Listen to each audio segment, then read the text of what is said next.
ti amo, non voglio avere. Domenica 14 agosto 2011 alle ore 21:30 in piazza Antonio De Curtis a Bellizzi, Salerno, un evento da non perdere.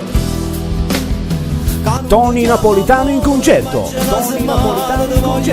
Per info 331 5416 794. Ripeto 331 5416 794.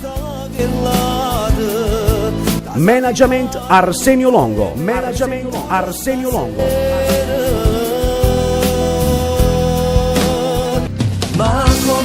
Quindi non dimenticare questa domenica, datata 14 agosto 2011 alle ore 21:30 in piazza Antonio De Curtis a Bellizzi, Salerno. La serata sarà presentata dalla bellissima Deborah Angelini.